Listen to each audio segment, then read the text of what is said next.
Selamat datang. Selamat datang di channel Simar Imam. Sembari mendengarkan tinggalkan like dan komentarnya bosku. Jangan lupa pasang headset kalian. Siapkan kopi dan camilan. Lupakan kenangan tentang mantan. Mari kita dengarkan sambil rebahan. Kembalinya Sang Raja. Bab 77. Melihat Su Chen kembali mengejutkan mereka berdua.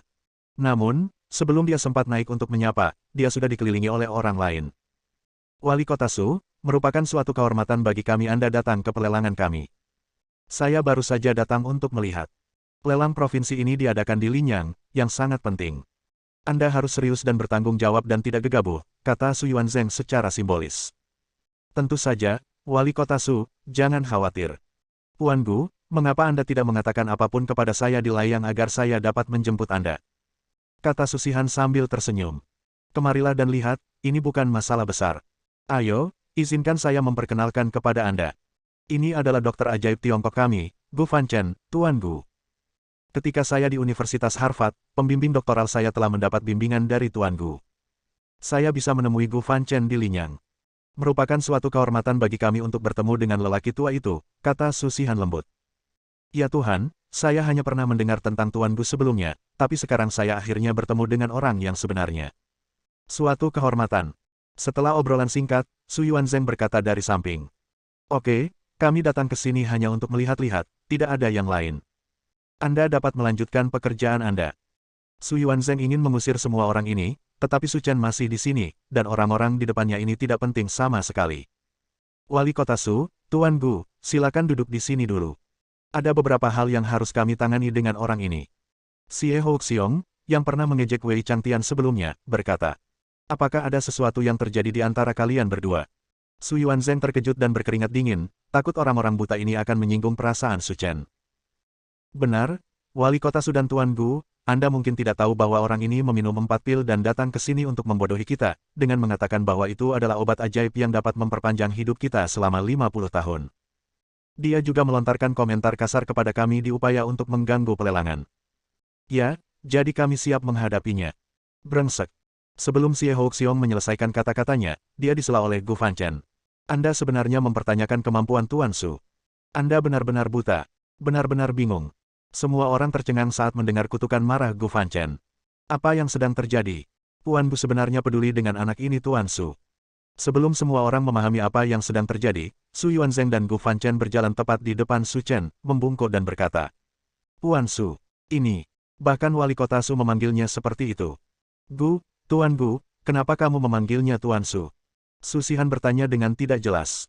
Tentu saja karena keterampilan medis Tuan Su yang dapat mengubah hidup Anda. Keterampilan medis yang dapat mengubah hidup Anda. Semua orang berseru lagi, bertanya-tanya mengapa Gu Fanchen mengatakan ini. Saat ini, Su Yuanzheng, yang berdiri di samping, berbicara. Anda mungkin tidak tahu bahwa beberapa hari yang lalu, ayah saya sakit kritis dan rumah sakit menyatakan dia meninggal.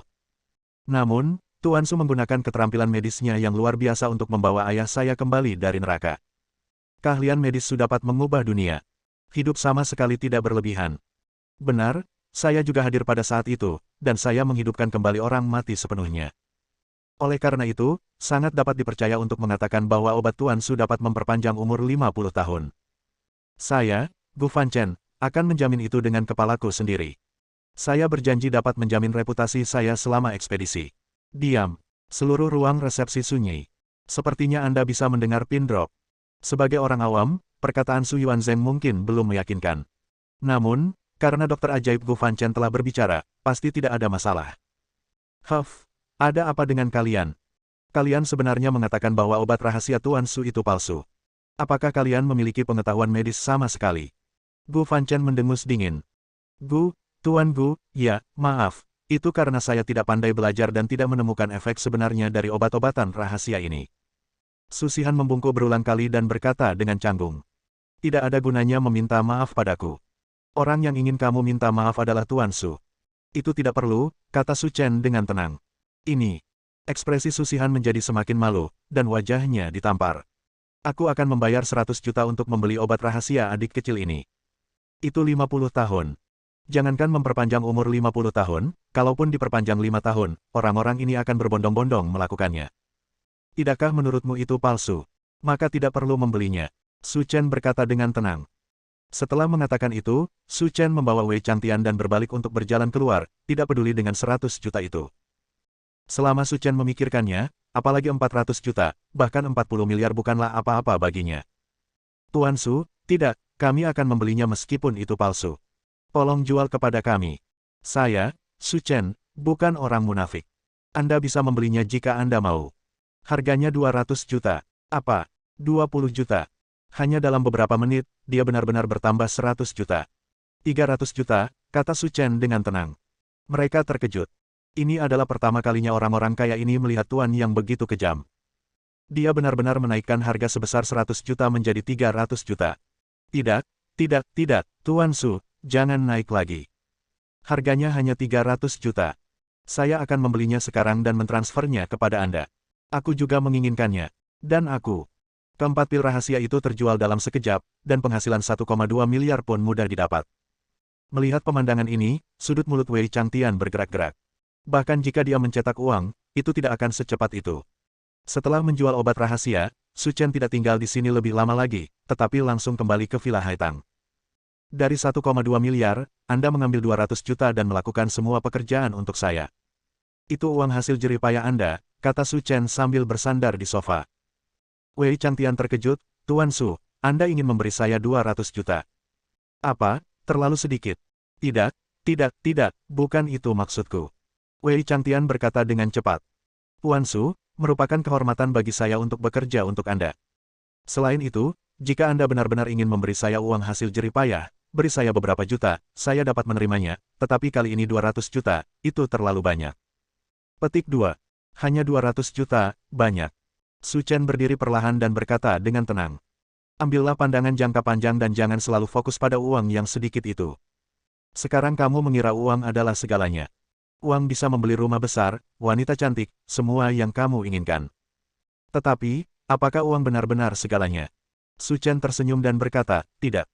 Suatu hari, ketika Anda mencapai posisi tertentu, Anda akan menyadari bahwa uang sebenarnya hanyalah selembar kertas bekas. Ia tidak maha kuasa. Ada banyak sekali hal yang tidak dapat dibeli. Melihat pemandangan luas di luar jendela, Su Chen bergumam pada dirinya sendiri. Ia tidak dapat mengulur waktu, tidak dapat membeli muka yang hilang, tidak dapat membeli kembali nyawa saudara-saudaraku yang hidup dan mati. Petik 2. Uang bukanlah hal yang baik. Bab 78. Wei Changtian bingung dengan perkataan Su Chen. Dia belum menempuh jalan yang dilalui Su Chen.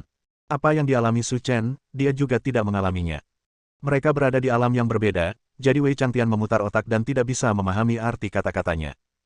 Melihat ekspresi bingung Wei Changtian, Su Chen tersenyum dan berkata, lihat keluar, apa yang kamu lihat? Mengikuti instruksi Su Chen, Wei Changtian menoleh. Saya melihat pohon apel liar di luar. Lihat lebih jauh. Itu Sungai Guangling. Bagaimana setelah Sungai Guangling? Su Chen bertanya dengan mata membara.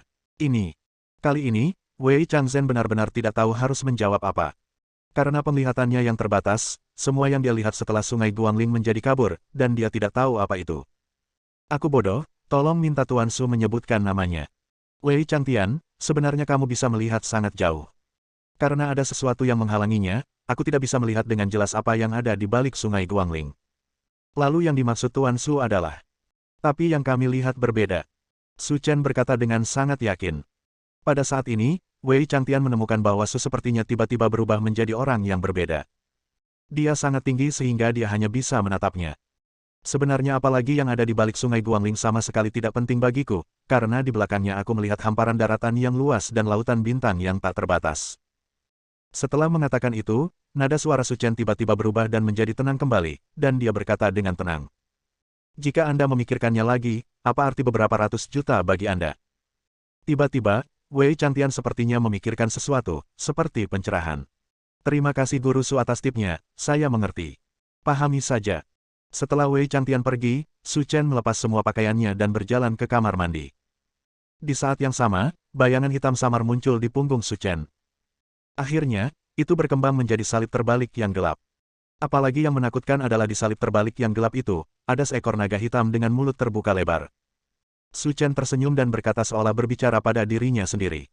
Astaga, sudah lama sekali. Kamu telah bekerja keras akhir-akhir ini. Pada saat ini, jika ada yang bisa melihat punggung Su Chen, mereka akan ketakutan setengah mati. karena naga hitam itu mengaum seolah hidup. Kemudian, setelah Su Chen selesai mandi, dia dengan santai mengenakan setelan pakaian dan keluar. Melihat matahari terbenam di cakrawala, dia berpikir dalam hati. Sepertinya pembentukan tautan 7 bintang harus dipercepat. Kalau tidak, Xiao Hei sendiri mungkin tidak bisa menekan monster-monster itu tinggal di sini. Pada saat ini, Su Chen tidak akan pernah tahu bahwa tindakannya saat ini mendorong Lin Ruohan ke dalam jurang tak berujung. Tepat ketika Su Chen memikirkan hal ini, dia tiba-tiba mendengar suara rem dari luar. Setelah memasuki pintu, Lin Ruohan melepas sepatu hak tingginya dengan lelah, melemparkannya ke samping, dan duduk di sofa dengan lemah. Setelah beberapa saat, melihat Su Chen mengabaikannya, Lin Ruohan menoleh dan meliriknya beberapa kali. Sepertinya dia berkata dengan matanya, "Suasana hatiku sedang buruk, datang dan hibur aku, bajingan." Namun, Su Chen tetap mengabaikannya. Lin Ruohan tidak bisa bertahan lebih lama lagi, jadi dia meraih lengan Su Chen dan mengguncangnya dengan kuat.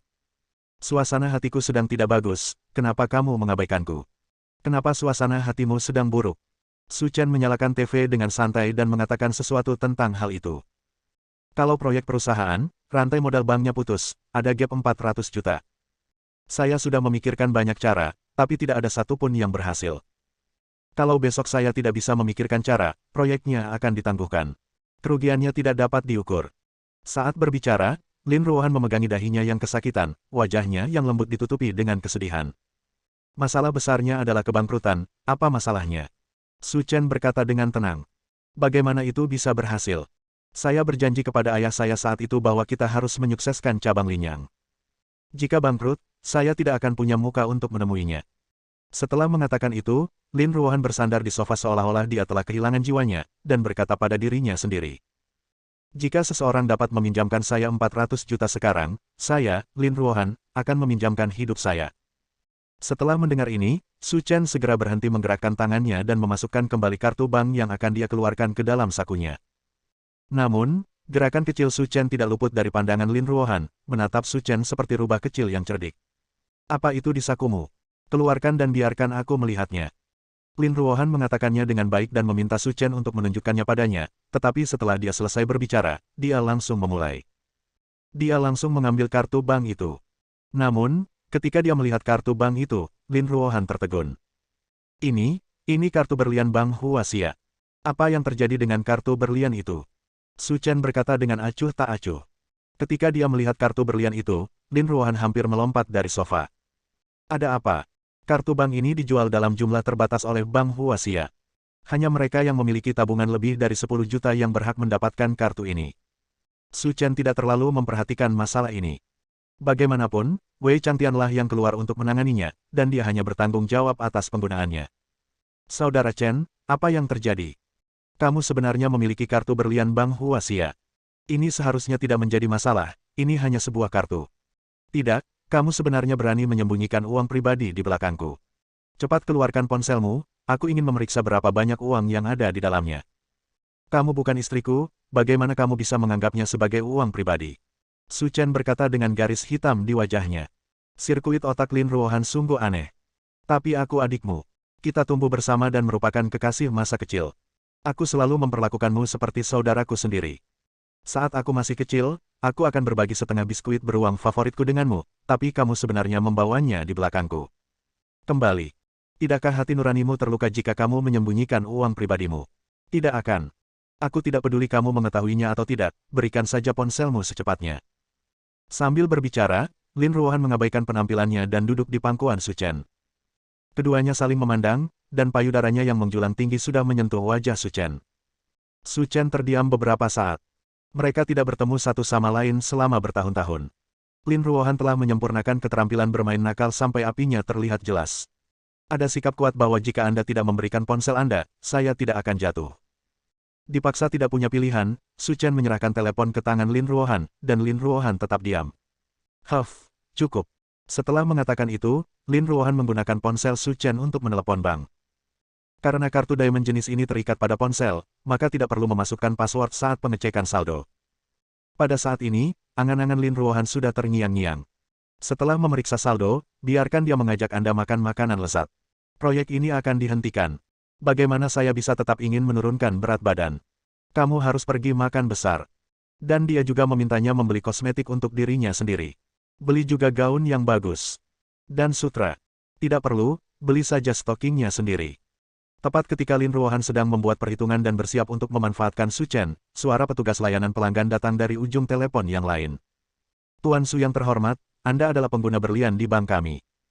Saat dihubungi, saldo rekening Anda adalah 1 miliar yuan.